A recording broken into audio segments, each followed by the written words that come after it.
7வது பாயிண்ட்ல தலைவர் ராகுல் காந்தியின் பெயரை சொல்லி ராகுல் Gandhi should avoid himself from politicizing armed forces.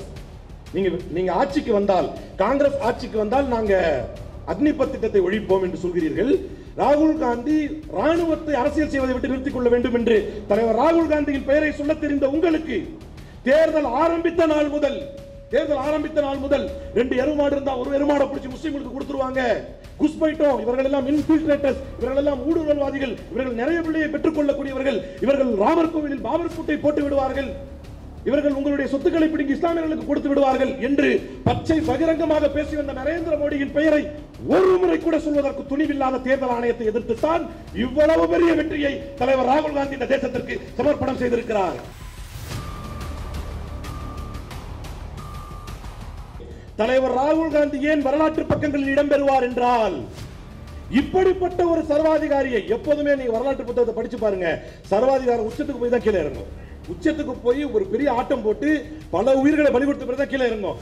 ஆனால் இந்த சர்வாதிகாரம் டேக் ஆஃப் ஆகும்போது அதை பிடித்து ஒரே அடியாக அடித்து அமுக்கி அமர வைத்தவர் தலைவர் ராகுல் காந்தி என்பதனால் அவருடைய பிறந்த நாள் இன்றைக்கு முக்கியத்துவம் பெறுகிறது.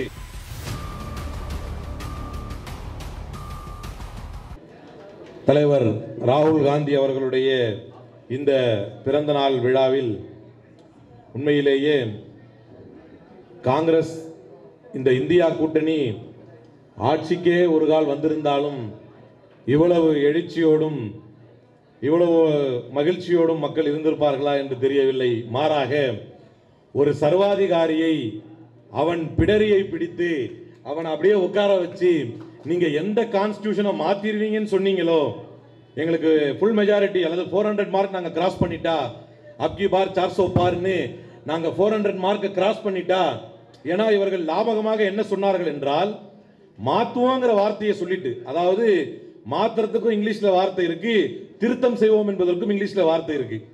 மாத்துவோம்னா சேஞ்ச் பண்ணுவோம், திருத்தம் செய்வோம்னா அமெண்ட் பண்ணுவோம் அப்படின்னு.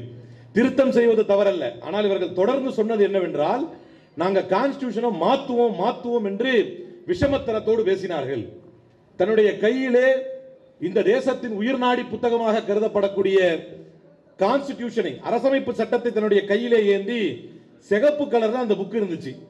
சிவப்பு கலர்ல கான்ஸ்டிடியூஷன் ஆஃப் இந்தியா என்று தலைவர் ராகுல் காந்தி செல்லும் இடமெல்லாம் வீதிகள் தோறும் உயர்த்தி காட்டினார்.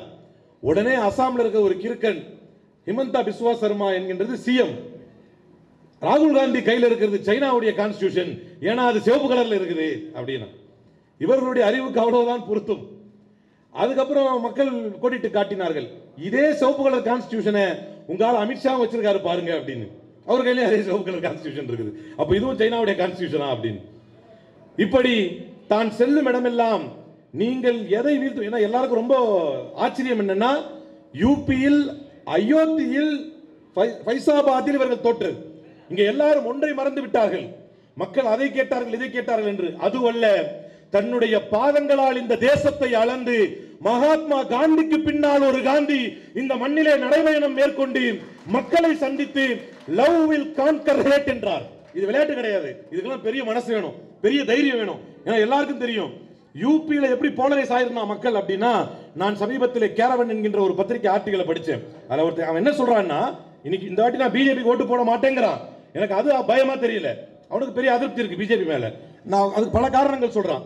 நான் பிஜேபிக்கு ஓட்டு போட மாட்டான்னு சொல்றான், அது எனக்கு கஷ்டமா தெரியல. அவன் என்ன சொல்றான்னா, பிஜேபியை தவிர, அதாவது கமல் லோட்டஸ் தாமரையை தவிர வேறு எதுக்குமே நான் இது வரைக்கும் வாழ்க்கையில் அழுத்தினது இல்ல, இந்த வாட்டி பிஜேபிக்கு போடுற ஐடியா இல்ல, அதனால நான் இந்த வாட்டி ஓட்டே போட போறது இல்லைங்கிறான்.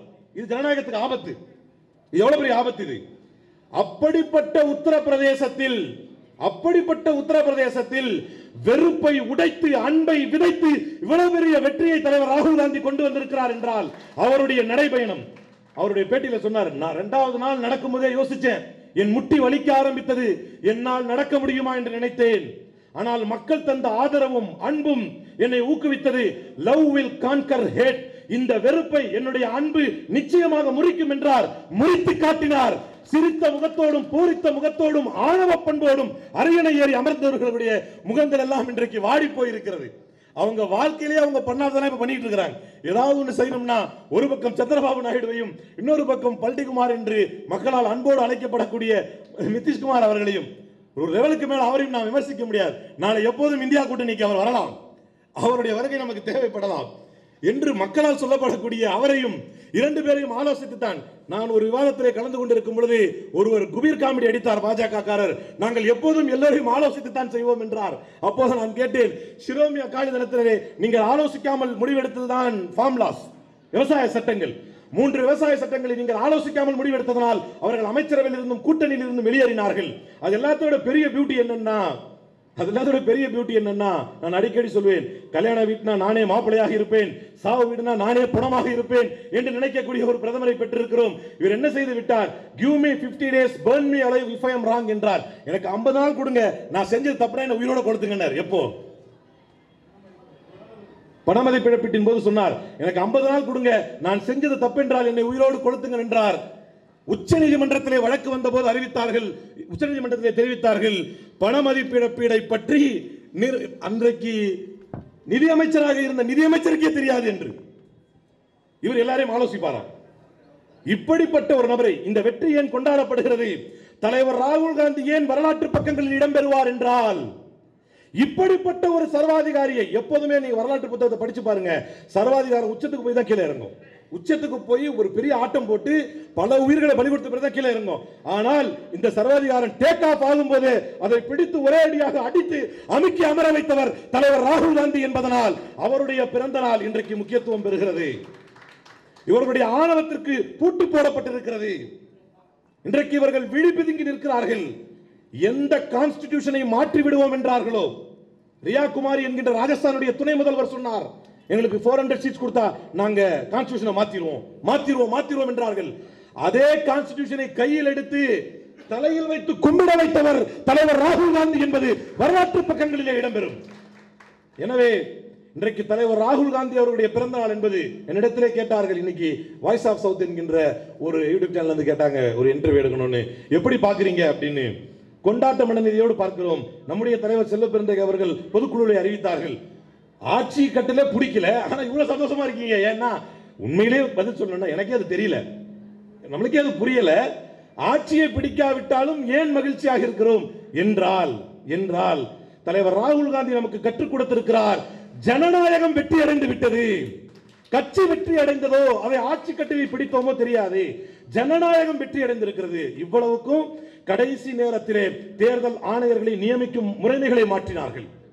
அந்த ப்ரொசீஜரே மாற்றி 2 பேர், அதுல ஒருத்தர் யாரு, ஜேபி நட்டா கீழே மினிஸ்ட்ரியில ஒர்க் பண்ணவர், இன்னொருத்தர் புஷ்கர் சிங் தாமியுடைய கவர்மெண்ட்ல செக்ரட்டரியா இருந்தவர். அந்த 2 பேரையும் குடிச்சிட்டு வந்து எலெக்ஷன் கமிஷனரா போட்டாங்க. நம்முடைய அதிர் ரஞ்சன் சௌத்ரி அவர்கள் சொன்னாங்க, கடைசி 10 நிமிஷத்துல 12 பேர் லிஸ்ட்டை கொடுத்து எனக்கு தேர்ந்தெடுக்க சொன்னாங்க, எனக்கு சீஃப் ஜஸ்டிஸ் இல்ல, இவங்க 2 பேரு பிரைம் மினிஸ்டரும் லா மினிஸ்டரும் சேர்ந்து முடிவெடுத்துட்டாங்க இந்த கேண்டிடேட். அப்ப இந்த 2 பேரும் மட்டுமே முடிவெடுத்து தேர்தல் அதிகாரிகளை கொண்டு வந்து ஃபார்ம் 17C முறைகேடு எந்த அளவுக்கு கேவலம் என்றால், இந்த தேர்தலை ஏன் இந்த வெற்றியை கொண்டாடுறோம்னா, இந்த தேர்தல் ஒரு கால் நேர்மையாக நடந்திருந்தால் அடித்து அறுதியிட்டு உறுதியாக சொல்லலாம், 400 இடங்களை நாம் கடந்திருப்போம். இதுதான் உண்மை. இந்த தேர்தல் முறையாக நடந்திருந்தால். ஏன்னா ஒண்ணு சொல்றேன், சுப்ரீம் கோர்ட்ல ஏடிஆர் போட்ட வழக்குல ஃபார்ம் 17C எல்லாருக்கும் இருக்குமே, நீங்க வந்து வெப்சைட்ல வெளியிடலாமே என்று கேள்வி கேட்ட போது அதுக்கு மேன் பவர் கிடையாதுங்க என்று தேர்தல் ஆணையம் சொல்கிறது. அதையே நீதிபதிகளும் சொல்கிறார்கள், மேன் பவர் கிடையாதான், அதை உடனடியாக வெளியிட முடியாது. அபிஷேக் மனு சிங்வி அவர்கள் கேட்கிறார்கள், 543 ரிட்டர்னிங் ஆபீசருக்கு 10,70,000 ஃபார்ம் 17C பிரிச்சு கொடுத்தா வெறும் 1191 தான். ஒரு ரிட்டர்னிங் ஆபீசருக்கு வெறும் 1191 ஃபார்ம் 17C. இதை மேனேஜ் பண்ண முடியாதா? அப்போது உச்சநீதிமன்றம் கேட்டது, கொஞ்சமாவது மிஷினரி மேல நம்பிக்கை வைங்க. ஐ மீன் கவர்மெண்ட் மிஷினரி. இது பதிலா? நம்பிக்கை இல்லைன்றது தான் நீதிமன்றத்துக்கே வந்திருக்கிறோம். கொஞ்சமாவது நம்பிக்கை வைங்க. அப்போது தேர்தல் ஆணையம் சொல்கிறது, நீங்க இப்படிலாம் கேள்வி கேட்டு கோர்ட்டுக்கு வந்தீங்கன்னா ஓட்டு போட மக்கள் வர மாட்டாங்க. இது பதிலா? ஓட்டு போட மக்கள் வராம போயிடக்கூடாதுங்கிறதுக்காக தான் வழக்கு.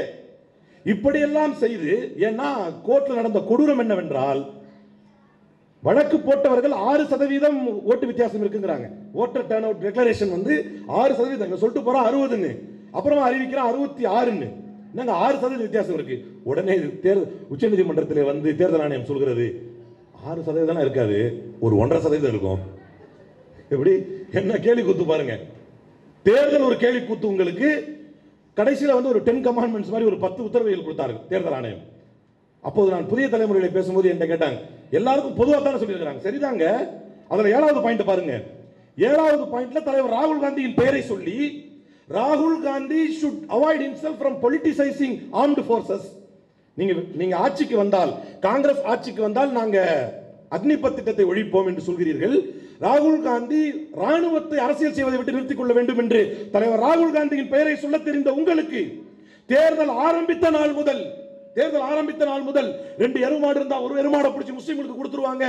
குஸ்பைட்டோம், இவர்கள் எல்லாம் இன்ஃபில்ட்ரேட்டர்ஸ், இவர்கள் எல்லாம் ஊடுருவல்வாதிகள், இவர்கள் நிறைய பிள்ளையை பெற்றுக் கொள்ளக்கூடியவர்கள், இவர்கள் ராமர் கோவிலில் பாபர் பூட்டை போட்டு விடுவார்கள், இவர்கள் உங்களுடைய சொத்துக்களை பிடிங்கி இஸ்லாமியர்களுக்கு கொடுத்து விடுவார்கள் என்று பச்சை பகிரங்கமாக பேசி வந்த நரேந்திர மோடியின் பெயரை ஒரு முறை கூட சொல்வதற்கு துணிவில்லாத தேர்தல் ஆணையத்தை எதிர்த்துத்தான் இவ்வளவு பெரிய வெற்றியை தலைவர் ராகுல் காந்தி இந்த தேசத்திற்கு சமர்ப்பணம் செய்திருக்கிறார். ஏன் இவ்வளவு பின்னடைவுக்கு பின்னாலும் இவ்வளவு கம்மி தானே 99 தானே அப்படின்னாங்க. நீங்க சொன்னதை நினைவு கூறுங்க. நீதிமன்றம், தேர்தல் ஆணையம், இடி, சிபிஐ, ஐடி எல்லாத்தையும் கையில வச்சுக்கிட்டு நீங்கள் எங்களை எப்படி கேவலப்படுத்தினீர்கள் என்றால், ராகுல் காந்தியுடைய வயசுக்கு கூட, ராகுல் காந்திக்கு என்ன வயசோ அவ்வளவு சீட்டு கூட நீங்க வாங்க மாட்டீங்கன்னு சொன்னீங்க. அதை உடைத்தெறிந்து உங்களை பெரும்பான்மையிலிருந்து இழுத்து கீழே தள்ளி இருக்கிறோம். அதனால் தலைவர் ராகுல் காந்தியினுடைய இந்த அரசியல் களத்திலே அவருடைய பிறந்த நாள் இன்றைக்கு கொண்டாடப்படுகிறது. இன்னும் காலம் இருக்கிறது. இப்பதான் வந்து ஃபர்ஸ்ட் பாயிண்ட் என்னன்னா, டெமோக்ரடைஸ் பண்ணியிருக்கிறோம், அதாவது ஜனநாயகப்படுத்தி இருக்கிறோம். உங்களுக்கு ஆட்சினா என்ன, எல்லாரோடும் ஆலோசிச்சு ஒரு முடிவு எடுக்கிறதுனா என்னங்கிற முடிவுக்கு வருவீங்க. இப்போது நாம் உங்களை ஜனநாயகப்படுத்தி இருக்கிறோம். அடுத்த கட்டங்களிலே முறையாக ஆட்சி என்றால் என்ன, எப்படி நடக்கணுங்கிறத நடத்துவோம். ஏன்னா ஆரம்பமே அமர்க்களமாக உங்களுடைய ஸ்டாக் மார்க்கெட் ஊழலை வெளிக்கொண்டு வந்திருக்கிறோம். ஜாயிண்ட் பார்லிமெண்டரி கமிட்டி அமைக்க வேண்டும் என்று தலைவர் ராகுல் காந்தி பேசியிருக்கிறார். அதற்கு அடுத்தது நீட் முறைகேடு. 1500 மாணவர்களுக்கு கிரேஸ் மார்க் போட்டிருக்காங்க. 1500 மாணவர்களுக்கு கிரேஸ்னா என்ன? கிரேஸ்னா என்ன? கருணை. எப்ப நீட் தேர்வே கருணை இல்லாத தேர்வு தானே. நாங்க தாலி கட்டிட்டு போனா தாலியவே அவுத்துருன்னு சொல்றீங்க, கருணை காட்டலையே. நீங்கள் எங்கள் பிள்ளைக்கு கருணை காட்டவில்லை, எங்கள் பிள்ளைகள் தற்கொலை செய்து செத்தார்கள். பிரச்சனை. நாளைக்கு ஒருத்தர் பேசும்போது சொன்னா, நீட் நீங்க தானே கொண்டு வந்தீங்க. எப்பா, நீட் நாங்க கொண்டு வந்தோம். இப்ப நீட்ல நடக்கிற முறைகேடையே நாங்களா சேர்த்து கொண்டு வந்தோம். ஒரே இடத்திலே எழுதியவர்கள் 6 பேர் டாப்பர். குஜராத்திலே பேப்பர் லீக், பீகாரிலே பேப்பர் லீக். இதெல்லாம் எதனாலனா, நாங்க இப்ப நாட்டை ஜனநாயகப்படுத்திட்டோம், உங்களுடைய ஊழல்கள் எல்லாம் வெளியே தெரிகிறது. தலைவர் ராகுல் காந்தி உங்களை அம்பலப்படுத்தி இருக்கிறார். தலைவர் ராகுல் காந்தி அரசமைப்பு சட்டத்தை உயர்த்தி பிடித்திருக்கிறார். இனி வரக்கூடிய காலங்கள் இந்த தேசத்திற்கு அரசமைப்பு சட்டத்திற்கு உட்பட்ட ஒரு ஆட்சி நடக்கும். அந்த ஆட்சியிலே காங்கிரஸ்காரர்கள் தலைவர் ராகுல் காந்தியின் தலைமையிலே உத்வேகத்தோடு அநீதியை எதிர்த்து களமாடுவார்கள். உங்களுடைய ஒவ்வொரு அழிச்சாட்டியத்தையும் அநீதியையும் களத்திலே தெருக்களிலே கொண்டு வந்து உங்களுக்கு அரங்கேற்றம் செய்வார்கள். மக்களுக்கு மத்தியில் நீங்கள் நிற்பீர்கள். லாஸ்ட் பட் நாட் லீஸ்ட் ஒன்றை சொல்லி முடித்துக் கொள்ள விரும்புகிறேன். உலகின் எந்த சர்வாதிகாரி ஆனாலும் எடுத்த மாத்திரத்தில் நம்ம பண்ணது தப்பு தான் அப்படின்னு உணர்ந்து திருந்ததா வரலாறு கிடையாது. அப்படிப்பட்டது சரிதான் என்று உணர்ந்து திருந்தி இருந்தால் வரலாற்றிலிருந்து ஒரு உதாரணத்தை சொல்லி முடித்துக் கொள்ள ஆசைப்படுகிறேன். முசோலினி என்கின்ற சர்வாதிகாரி 25 வருஷம் ஆட்சி செஞ்சுட்டு ஓடினார். மிலான் வழியா ஓடும்போது அவருக்கு ஒரு கால் நம்மளும் வீழ்த்தப்பட்டுருவோம், நம்மளே ஒரு நாள் மக்கள் துரத்தி அடிப்பாங்க என்று ஒரு நாள் முன்னால தெரிஞ்சிருந்தா கூட எஸ்கேப் ஆயிருக்கலாம்ல. அவர் துரத்தின போது கடைசி வரைக்கும் அவர் நம்பிக்கிட்டு இருந்தார், நம்ம தப்பிச்சிருவோம், நம்ம தான் பெரிய தலைவர் அப்படின்னு.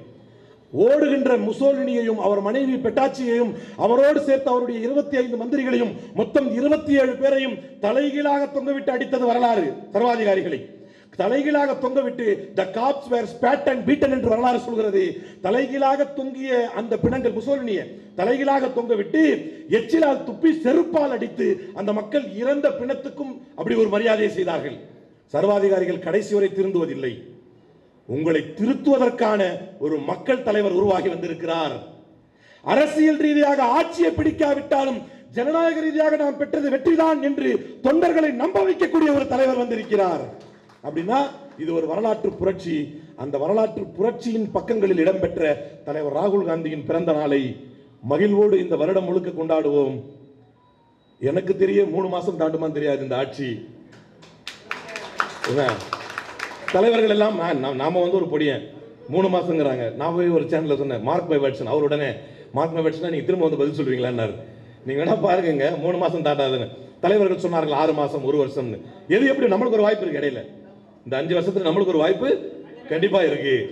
Don't worry. எனவே தலைவர் ராகுல் காந்தியின் அடுத்த பிறந்த நாள் பரிசு என்பது இந்திய கூட்டணியின் ஆட்சி அமைத்தலோடு நடக்கும். அதை எதிர்பார்த்து நாம் காத்திருக்க வேண்டும். அந்த உத்வேகத்தோடு நாம் செயல்படுவோம் என்று கூறி வாய்ப்பளித்தமைக்கு நன்றி கூறி விடைபெறுகிறேன். நன்றி, வணக்கம், ஜெய் ஹிந்த்.